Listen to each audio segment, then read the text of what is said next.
Sin embargo, esta política transforma a las empresas transnacionales de producción mundial en poderes por encima de los poderes públicos, pero son los poderes públicos que las erigen como sus señores.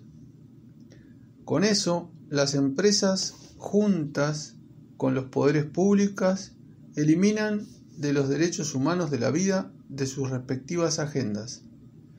Pero no son las empresas que se imponen, no se pueden imponer. Son los poderes públicos que imponen las empresas y su lógica a la vida humana y a los poderes públicos mismos. Eso establece el poder de burocracias privadas por encima de las burocracias públicas, que ahora se transformaron en el apéndice de una dominación absoluta hecha presente en estas burocracias privadas. El estancamiento dinámico. El efecto de los ajustes estructurales es la imposibilidad casi completa de los países dependientes de promover un desarrollo económico autoconcentrado. No pueden promover nuevos centros de actividad moderna porque los ajustes estructurales excluyen las medidas necesarias para hacerlo.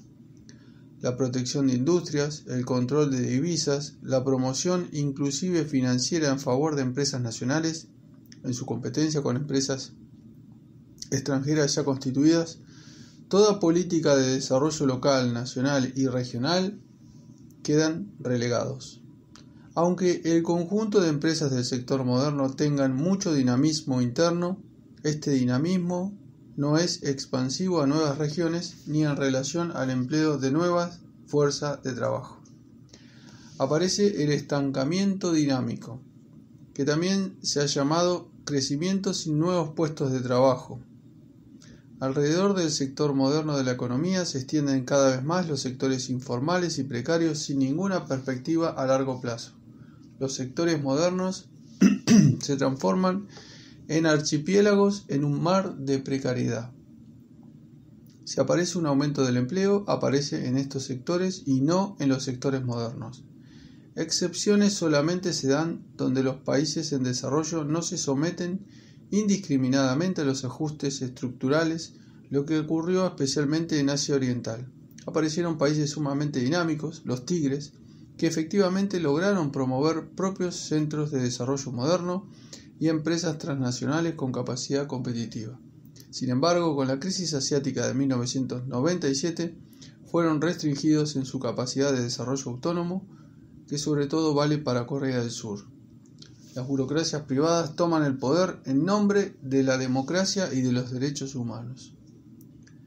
La estrategia de la globalización, realizada a través de los ajustes estructurales, ha borrado con los derechos humanos de la vida humana. Los ajustes estructurales dejan sin efecto los logros anteriores en materia de estos derechos humanos, derechos de la vida, salud, educación, alimentación, vivienda, y hace imposible volver a recuperarlos. Los ha sustituido por la absolutización de los derechos de las empresas, derechos de propiedad privada, como únicos derechos reconocidos. Se trata ahora sobre todo de derechos de las grandes burocracias privadas que en el proceso de globalización se han impuesto a las burocracias públicas. Estos derechos son presentados como los únicos derechos humanos válidos. Derrotada la burocracia pública, la burocracia privada asumió el poder en nombre de los derechos humanos, traducidos al derecho de propiedad privada. Inclusive sostiene que ni es burocracia sino iniciativa privada en lucha contra la burocracia.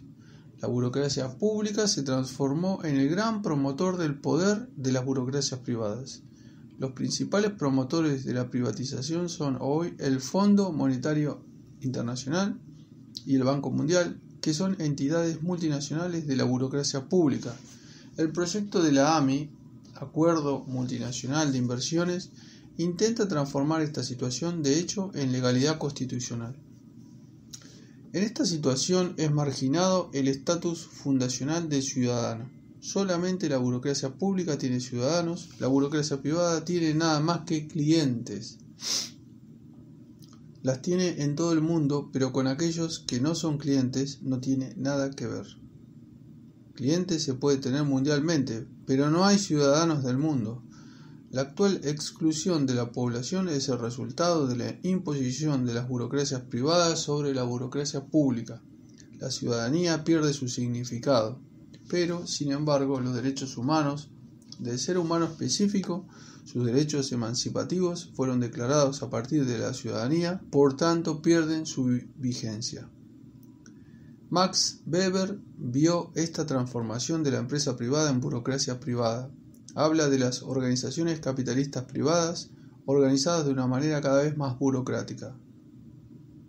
Sin embargo, correspondiendo a la situación de su tiempo, ve el peligro en la imposición de la burocracia pública. Sobre los sometidos a la burocracia pública generalizada dice: pero sí son, en cambio, menos libres, porque toda lucha por el poder con una burocracia estatal es inútil, y porque no se puede apelar allí a instancia alguna interesada en principio contra ella y su poder, como es posible en cambio frente a la economía privada. Esta sería toda la diferencia. Una vez eliminado el capitalismo privado, la burocracia estatal dominaría ella sola.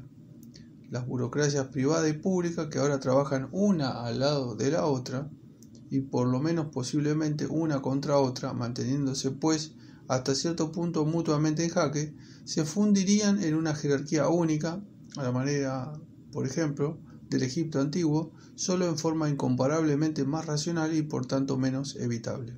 Se puede entender que Max Weber haya tenido este temor en su tiempo, pero resultó perfectamente equivocado. Donde la burocracia pública logró imponerse a las burocracias privadas, como ocurrió en el socialismo soviético, fueron los ciudadanos que al fin rompieron su poder. Pero lo que Weber ni sospechaba nos toca hoy. Se trata de la imposición de las burocracias privadas que se devoran a las burocracias públicas. Con mucho más derecho podemos hoy decir sobre la burocracia privada lo que Max Weber decía sobre la burocracia pública, es decir, que desde allí se constituye algo que funciona a la manera, por ejemplo, del Egipto antiguo, solo en forma incomparablemente más racional y por lo tanto menos evitable. La burocracia pública no era capaz de constituir un poder mundial. La burocracia privada, en cambio, lo ha podido hacer. Weber todavía cree que la competencia controla a la burocracia privada, mientras el peligro consiste en la burocracia pública. Por esta razón, el mismo Weber puede seguir pensando en términos de derechos humanos identificados con el derecho del propietario. Sigue teniendo en mente un individuo propietario portador de esos derechos. Hoy no puede haber mucha duda de que es la competencia irrestricta que lleva al dominio absoluto de la burocracia privada sobre el mundo entero, haciendo pedazos el poder público. Hoy esta posibilidad que Weber veía se desvanece. Derechos humanos hoy tienen que ser derechos específicos del ser humano, y estos derechos son derechos de un ser natural, corporal. Solamente derechos humanos en este sentido se pueden enfrentar a la tendencia obvia a la dominación absoluta de la burocracia privada, poderes sin ciudadanos sobre los seres humanos, una tendencia que nos condena a todos a un viaje de Titanic sin retorno. La democracia en la estrategia de la globalización, el gobierno extraparlamentario. La estrategia de globalización de esta manera hace surgir un poder que está por encima de toda autoridad política. Cuanto más los mercados se totalizan, tanto menos resulta posible una política frente a los mercados. Aparecen poderes del mercado que quitan a la política su autonomía. Estos poderes del mercado operan en nombre de la técnica. Toda política económica ahora es aparentemente la aplicación de una técnica, que se presenta como la única forma de racionalidad. Frente a ella, la política parece ser un ámbito de la irracionalidad. Pero estos poderes del mercado dominan la esfera del capital y por tanto de los medios de comunicación. No admiten ninguna política frente al mercado, sino imponen el poder del mercado en nombre de la técnica, la eficiencia y la competitividad, que se erigen en las instancias de juicio sobre todos los valores humanos. Como consecuencia, la política mantiene solamente su autonomía en espacios neutrales desde el punto de vista del poder del mercado y que no interfieren con la determinación de la sociedad entera por el poder del mercado. Por tanto, este poder determinó el marco dentro del cual política es posible.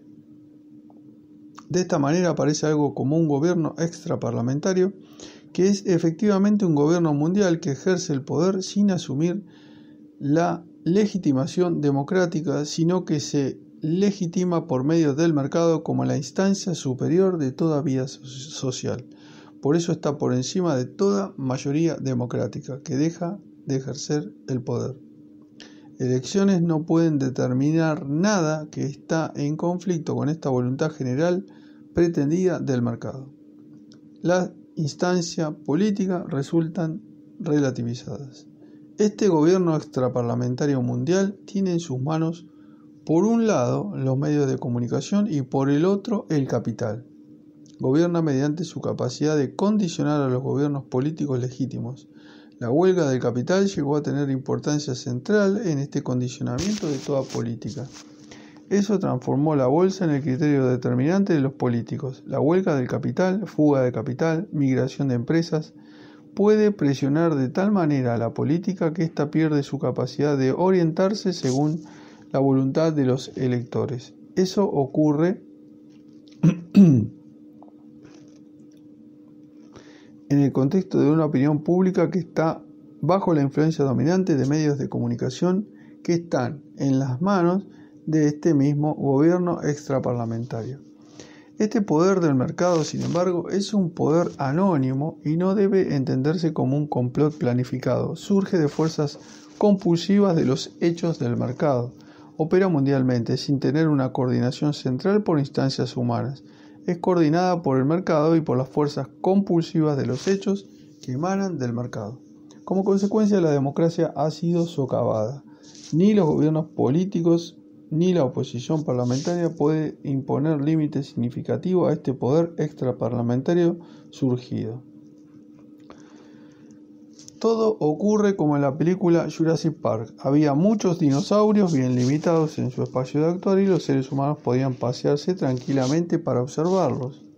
Pero para los dinosaurios se trataba evidentemente de una distorsión de la competencia, a pesar de que esta situación para los seres humanos dio el ambiente de seguridad con el resultado que su posibilidad de vivir no era distorsionada. Sin embargo, con el huracán de la globalización cayeron todas esas distorsiones para los dinosaurios. El tiranosaurio Rex podía moverse ahora sin ser distorsionado en su libertad y el Velociraptor lo podía asaltar libremente. Por fin eran global players. Pero ahora estaba distorsionada la vida de los seres humanos. Perdieron todas sus defensas. En la película había un helicóptero en el cual podían fugarse y por tanto se podían escapar. Pero en nuestra realidad no hay tal helicóptero en el cual podríamos escaparnos. Tenemos que defendernos en el terreno.